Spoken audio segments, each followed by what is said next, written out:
A privatização da Vale foi uma maracutaia. A Vale foi privatizada em 1997 por Fernando Henrique Cardoso. Desde o início da década de 50, que dava lucro ao Brasil. Ela foi vendida ao preço de 3,3 bilhões de reais, quando, na verdade, valia mais de 100 bilhões de reais. Como pôde acontecer isto? É muito simples. Quem avaliou o preço da Vale para ser vendida foi o Bradesco, que logo depois se tornou acionista majoritário da empresa, violando a regra básica do próprio leilão de privatização, que determinava que quem avaliava não podia ser comprador. No preço final da Vale privatizada, ficaram de fora cerca de 60 empresas que a mineradora era dona ou tinha participações societárias. Tampouco se incorporou às reservas minerais da Companhia Vale do Rio Doce. Na época da privatização, foi informado que as reservas minerais da Vale eram de 2 bilhões de toneladas de minério de ferro, quando, na verdade, eram de 7 bilhões de toneladas. Hoje, essas reservas estão valendo quase 100 vezes o preço de venda da Vale em 1997. A demonstração de que a privatização da Vale significou a entrega do patrimônio nacional aos bancos americanos foi dada pelo comprador da Vale em 1997, o Sr. Benjamin Steinbrück. Em uma entrevista no programa Roda Viva da TV Cultura, em janeiro de 2005, ele descreve como um banco americano entrou com a grana para comprar a Companhia Vale do Rio Doce. Apareceu um cidadão chamado Richard Gross, de um banco americano, que nunca tinha tido negócio com a CSN, não tinha negócio no Brasil, e foi visitar a gente no Rio de Janeiro. Eu atendo todo mundo, apesar de não ter negócio comigo, o cara veio falar comigo e falou, olha, nós somos um banco americano, o Nations Bank, somos um grande banco, queremos entrar no Brasil, não temos negócio aqui, sei que você é uma grande empresa, que você é agressivo e tal, se você precisar de alguma coisa, você fala comigo. Falei, olha, eu estou querendo fazer um negócio e estou precisando de recursos. Daí ele falou, que ótimo, tal. Ele falou, o que é? Eu falei, é a Vale do Rio Doce. Ele falou, conheço muito a Vale e tal. Quanto você quer? Eu falei, eu quero 1,5 bilhão de dólares. Ele falou, quanto? Eu falei, 1,5 bilhão de dólares. No governo de FHC, foram privatizadas 50 empresas estatais, todas subavaliadas e entregues a preços de banana para o capital internacional, como foi o caso da Vale, da CSN, da Embraer, das siderúrgicas como a Açominas, a Cesita, Cosipa, entre outras. Com a privatização dessas empresas, perdemos a soberania do Brasil sobre o nosso subsolo e sobre a indústria nacional de base. Desde a privatização em 97, a empresa lucrou 84 bilhões de reais. Veja o que seria possível fazer com esse dinheiro caso a empresa fosse estatal. Seria quase que suficiente para acabar com o déficit habitacional do Brasil. Hoje, estão faltando 8 milhões de casas populares. Ao custo unitário de R$12 mil cada, daria 96 bilhões de reais. Com 78 bilhões de reais, seria possível assentar todas as famílias sem terra do Brasil e ainda sobraria 7 bilhões de reais. Isso geraria emprego e renda no campo e aumentaria a produção de alimentos para o povo. O nosso saudoso bispo Dom Luciano, já na época, ele pregava veementemente contra a privatização desta ou daquela empresa, quando as autoridades políticas do país, infelizmente alimentadas pela mídia, pelos grupos econômicos de então, deixaram que o povo ficasse esquecido. Não houve praticamente nenhuma discussão democrática no Senado, entre os deputados, nas assembleias estaduais, ninguém discutiu aquele problema. E ao mesmo tempo, então, a gente sente que o patrimônio do povo é dilapidado, é desvalorizado.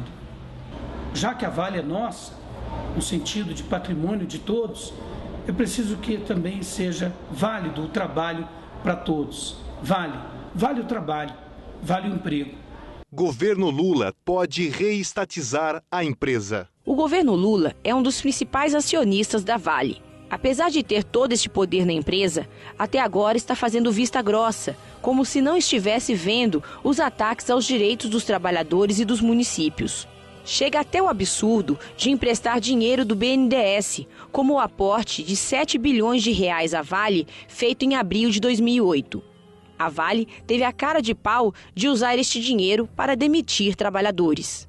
Porém, o mais importante é que o governo Lula possui 12 ações, chamadas Golden Share, que dão o direito ao governo de vetar o fechamento de minas e demissões em massa.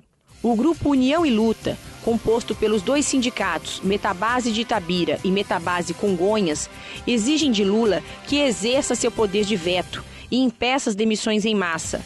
Ordene reabrir as minas fechadas e readmita os 15 mil trabalhadores demitidos. Se a empresa se negar a cumprir tais determinações do governo e insistir em demitir e cortar investimentos, que o governo Lula reestatize a empresa, sem indenização e sob controle dos trabalhadores e da comunidade. A gente não quer nada de graça, né? A gente simplesmente quer trabalhar para que possamos ter uma vida digna junto com os nossos familiares. A Vale tem um peso grande na produção do país e em Minas Gerais. O Brasil produz 19% da produção mundial de minério de ferro e, dentro do Brasil, os principais estados produtores são Minas Gerais, produz 71% do total, e Pará, com 26% do total. A Vale produz sozinha 80% do minério de ferro do Brasil. Na mineração, segundo os dados do Ministério do Trabalho, para cada emprego direto perdido, são 13 empregos perdidos no conjunto da cadeia produtiva. Portanto, a Vale, ao demitir 15 mil trabalhadores, está cortando cerca de 200 mil trabalhadores no conjunto da cadeia produtiva. Vai à luta. Não deixe que as empresas cheguem aqui, façam as suas explorações, deixe os buracos e tire a pele do trabalhador. Infelizmente, é o que vem acontecendo com todas as empresas que circundam, não só a nossa cidade, toda a região. Então você que é da base, procure seu sindicato, procure realmente ser sindicalizado para que você adquira junto com o sindicato os seus direitos, onde as grandes empresas comem. É a questão do capitalismo selvagem, que você sabe muito bem que se não tiver o seu sindicato para buscar suas interferências, as suas necessidades, as empresas passam por cima de você como um trator. A Vale pretende abandonar pouco a pouco Minas Gerais. Hoje, a produção de minério de ferro da Vale se realiza em 2/3 em Minas Gerais e 1/3 em Carajás, no Pará. Cerca de 80% da redução da produção se deu em Minas Gerais. Isso obedece a uma estratégia da empresa de abandonar paulatinamente a produção de minério no estado. Nós já estamos sentindo as consequências perversas da crise internacional e da suspensão da atividade mineradora entre nós. Mas eu tenho certeza que nós poderemos superar os obstáculos, vencer as dificuldades de agora garantir empregos, não deixar que se esvazie a atividade mineradora no estado de Minas Gerais em função da crise internacional, se nós conseguirmos levar adiante essa pauta tão bem estabelecida que tem sido coordenada com eficácia pelo sindicato da região dos Inconfidentes. Cuidamos do meio ambiente ou vamos afogar junto com ele? Porque do jeito que a coisa já vai, daqui uns dias não vai ter nenhum ambiente para ser cuidado. Se não fizermos a nossa parte agora, se não tomarmos agora como nossa prioridade a questão do cuidar do ambiente, de cuidar do companheiro, de cuidar, enfim, da vida nessa grande casa comum, não teremos nenhuma casa para morar. Os maiores projetos de investimento da empresa estão no exterior e somente 0,1% dos investimentos serão destinados a Minas Gerais, no projeto Apolo, no valor de 9 milhões de dólares. É a pior traição abandonar quem lhe deu guarida e riqueza. A empresa vai começar atacando em Minas Gerais e terminará atacando todos os funcionários do Brasil e do mundo. Por isso, necessitamos estar todos unidos agora para derrotar as pretensões da empresa e garantir estabilidade no emprego para todos e dizer não aos cortes de investimentos. E essa empresa vem fazendo demissões indiscriminadas, sem nenhum critério, sem nenhuma negociação com o sindicato. Então nós, enquanto vereadores, estaremos colocando o nosso mandato para estar buscando alternativa em defesa dos nossos trabalhadores e arrecadação dos municípios mineradores. A Companhia Vale do Rio Doce é uma das maiores empresas de nossa região e tem um valor, uma importância muito grande para o nosso município, não só na geração de impostos, mas também de postos de trabalho. E com essa crise, nós não podemos deixar que a Vale corte esses postos de trabalho, que vai causar grande transtorno para a nossa região. Por isso, nós estamos junto com o sindicato em defesa dos trabalhadores e em defesa dos postos de trabalho.